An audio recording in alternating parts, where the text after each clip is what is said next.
Nobody scored more goals last season than Gyokeres, and although United have signed Cunha and Mbeumo is next, every United fan still wants a new striker. There's been some developments in the last week around Gyokeres this summer that I want to talk about in this video because I'll tell you what, and bombshell, as this has never happened before, I might have been wrong about the Gyokeres situation when I spoke about it a couple of weeks ago.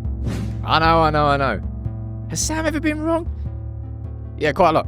But anyway, I want to speak about Gyokeres here, and I want to talk about 3 points in relation to what's going on with him this summer, what's going on with the links to United, how it seems like the momentum and the narrative is shifting toward United. And I want to speak about him. Gyokeres, all right? For a lot of United fans, he really was the first name on the wanted list this summer. We need goals. He scored more goals than anyone last season. Clearly, he would fit the Amorim style, and even beyond that, he's a very good footballer, and more importantly, a goal scorer. Now, I want to start by speaking about this video that I did, and I stand by what I said before the Europa League final. I put that out and said, look, the only way that United have any chance of getting Gyokeres is if we win the Europa League and get Champions League football next year, and I said that for a couple of reasons. Firstly was financial, which we can now completely put to bed, because it turns out all PSR reporting has been completely wrong, and United are fine. The cash position is the issue, and that still remains. United's financials have actually just been released, and our cash has actually gone down from around about 90-odd million at the end of the last quarter to around about 70 million in this release. Maybe that's because we signed Dorgu. We're probably doing some investment into Carrington. Either way, the cash has gone down. Cash is king, we know that. But the second reason I said that it was going to be a concern was because I thought that the Champions League was everything for Gyokeres at this stage in his career. Now, the suggestions from Ben Jacobs and a couple of other places are that he'd actually moved to United without Champions League football. And it remains a possibility. So that's 2 of the questions I wanted to ask about Gyokeres. One about the finances of United, and it seems like that's actually healthier than we thought, although sales will still be required, and I'll speak about that later.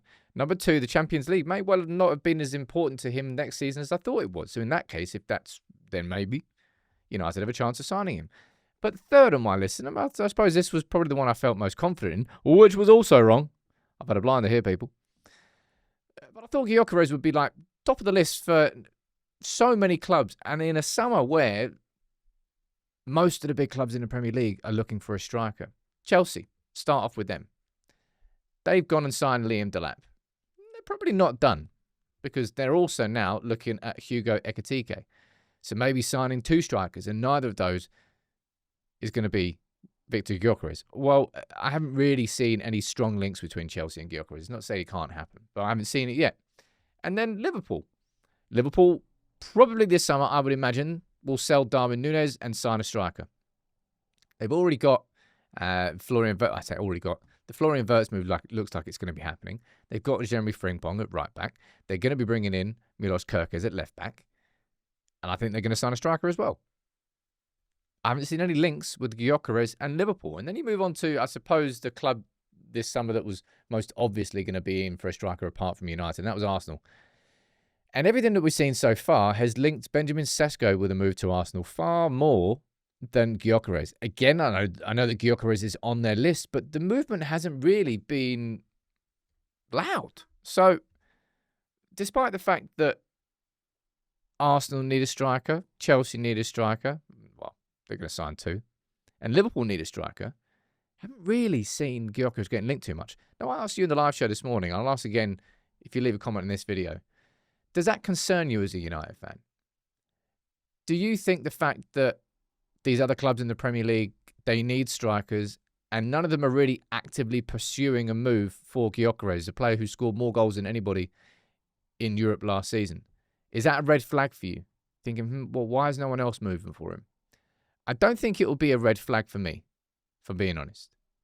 I don't think I would judge the qualities of a player by how many clubs are interested in signing him. I don't know if that's like the right or the wrong way to describe it. But I thought that losing the Europa League was game over for anything to do with Gyokeres. But of course, the other name that everyone's still talking about is Victor Osimhen, the 2 Vics.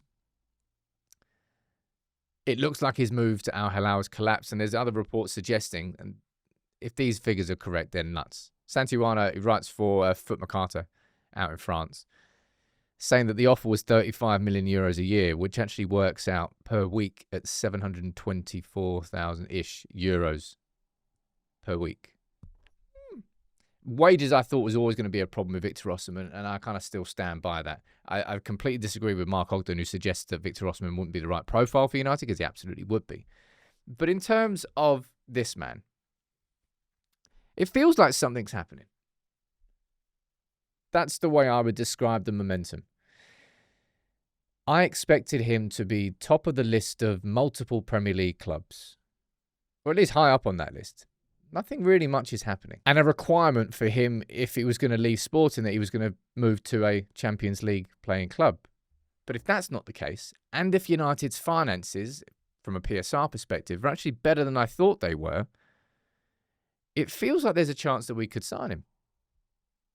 Now, I think the thing that absolutely has to happen, I don't know whether Højlund himself has to leave, but we know that the sales are required. I just mentioned earlier, United's cash in the bank is £70 million, which, if I had 70 million cash, I would not be here, first of all, but it's not enough for Manchester United. We need to sell players. And I look at Højlund and I feel like he needs to be sold this summer. I think my mind's kind of made up on that one. I don't know whether Cheeto is ready enough to be the second striker at United, but I'd much rather is it taking a punt? Calculated gamble, whatever you want to call it. I think United need to sell Højlund and use that money for either Gyokeres or another striker. It's just, I don't know. Maybe I'm wrong on this one. Again, maybe I'm wrong twice on Gyokeres. Maybe there is no link to United and it won't ever actually materialise. Ben Jacobs is suggesting that he's interested in reuniting with Amorim, regardless of Champions League football. And with other clubs looking elsewhere, it feels like United have got a little bit of a free run. Maybe he is just sitting there waiting for United to come in for him. That would be a bit of a big risk, because I don't think he's going to be staying at Sporting this summer. They've obviously got the gentleman's agreement for him to leave. We don't know where he's going to be going, but let me know what you think in the comments, right? Let me know about the red flag. Do you think the fact that no other clubs are really pushing hard for Gyokeres means that United should follow suit? I don't really think so, but you might. And yeah, while I do think other positions have bigger priorities, I think United will sign a striker this summer. And right now, the Gyokeres one feels the most likely.